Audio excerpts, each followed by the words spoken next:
Sanjay Singh bell पर बाहर आ गए हैं, मुखर हैं, कह रहे हैं कि आप लोग जो हैं वो ईडी का इस्तेमाल करते हैं उनको दबाने के लिए, विपक्ष पर हमला करने के लिए, विपक्ष के खिलाफ आप ईडी का इस्तेमाल करते हैं। इस आरोप को मैं आपको बताता हूँ, कम से कम आप पार्टी ने बोलना नहीं चाहिए।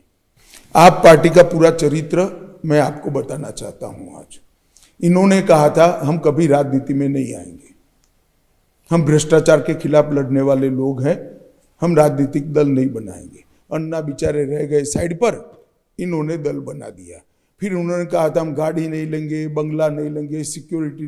बंगला लिया तो लिया, सरकारी बंगले को तोड़ मरोड़ कर करोड़ों रुपए का खर्च कर शीश महल बना दिया। इन्होंने कहा था हमारी लड़ाई भ्रष्टाचार के खिलाफ है, अब खुद भ्रष्टाचार के मुकदमे में धर लिए गए। वो कहते हैं हम कट्टर ईमानदार हैं, मगर अरेस्ट होने के बाद भी इस्तीफा देने की मॉरल ताकत नहीं है।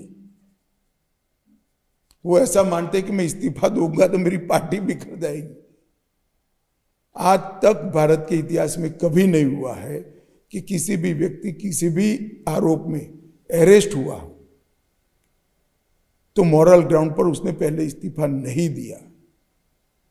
और हमारा संविधान में भी इसकी व्यवस्था नहीं है, क्योंकि संविधान निर्माताओं ने ऐसी निर्लज्जता की कभी कल्पना ही नहीं की थी कि कोई व्यक्ति अरेस्ट हो जाए और इस्तीफा ना दे। तो ऐसा प्रोविजन भी नहीं करा कि इस्तीफा देना पड़ेगा। सब ऐसा मानते हैं तो बड़ी स्वाभाविक सी चीज है, हो ही जाएगी। केजरीवाल की कल्पना, इस तरह की निर्लज्जता की कल्पना हमारे संविधान निर्माताओं ने नहीं करी थी।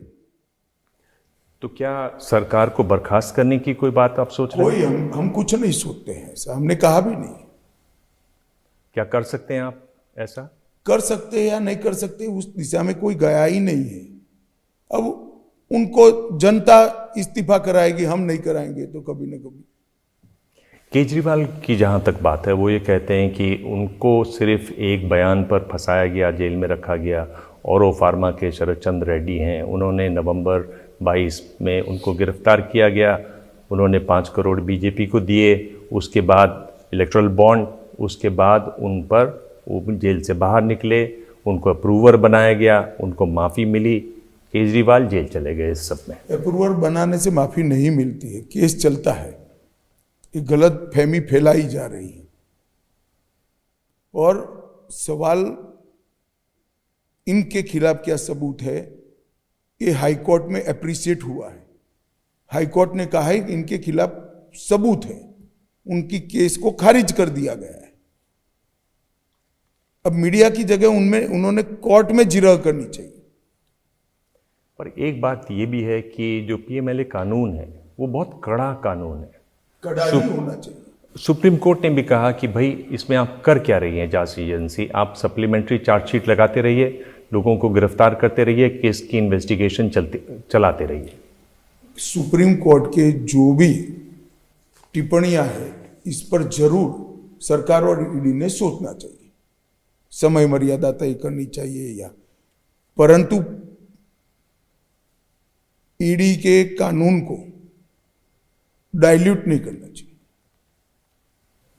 आपको क्या लगता है कि ये कानून ऐसे ही रहना चाहिए? जी, धन शोधन के मामलों में कोई रियायत नहीं होनी चाहिए, भ्रष्टाचार के मामलों में कोई रियायत नहीं होनी चाहिए। आम आदमी पार्टी का तो ये आरोप है कि आप उन्हें तोड़ना चाहते हैं, उन्हें खत्म ही कर देना चाहते हैं, इसलिए आपने उनके एक के बाद एक नेता, कई मंत्री उनके आज जेल में हैं और कोई भी छूट नहीं रहा है। ऐसा है भाई, इमरजेंसी से ज्यादा बड़ा प्रयास इस देश में विपक्ष को खत्म करने का हुआ ही नहीं, फिर भी कोई खत्म नहीं हुआ। और हम तो भुक्तभोगी है इमरजेंसी के, हम ये सत्य को जानते हैं। ऐसा प्रयास करना ही बेईमानी है और कोई नहीं कर रहा है ऐसा प्रयास। मगर आप भ्रष्टाचार करते जाओ, बेइंतहा भ्रष्टाचार कर दो और आपको कोई हाथ न लगाए क्योंकि आप शोर मचाओगे, ऐसा भी नहीं चलता है। भ्रष्टाचार की ही बात करें, अमित जी, तो देखिए कि 15 अगस्त को प्रधानमंत्री ने लाल किले के प्राचीर से कहा कि भ्रष्टाचार के खिलाफ वो लड़ने वाले हैं, एक बड़ा मुद्दा उन्होंने उसको बताया। इधर हम देख रहे हैं कि जब से चुनाव की घोषणा हुई, आपने बहुत सारे भ्रष्टाचारियों को पार्टी में शामिल कर लिया। क्या आपको नहीं लगता इससे आपका जो स्टैंड है एक जो आपको अलग दिखती थी पार्टी बाकियों से, अब आपके यहाँ भी बहुत सारे भ्रष्टाचारी आ गए हैं पार्टी में, तो आपका डाइल्यूट होता है स्टैंड। जरा भी स्टैंड डाइल्यूट नहीं होता है। मैं फिर से एक बार रिपीट करना चाहता हूँ, मैं कई बार कई साक्षात्कार में कह चुका हूँ, हमने एक भी केस विड्रॉ नहीं किया है। सारे केस अपनी जगह पे हैं, कोर्ट के सामने हैं और कोर्ट को उसको अप्रिशिएट करना है। सारे चार्जशीट्स भी हो चुके हैं। जैसे ही घड़ी का काटा दोपहर 2:30 पे आए, बबीता जी का दिल सास बहू साजिश के लिए मचल जाए। और ये है इनकी बहू, पूरे दिन ऑफिस की टेंशन हो जाए गॉन जब ये करें अपना फेवरेट शो फ्री टाइम पे ऑन। इनकी तरह आप भी देखिए अपना फेवरेट शो अपने टाइम पर और डाउनलोड कीजिए एबीपी लाइव ऐप अपने स्मार्ट टीवी पर।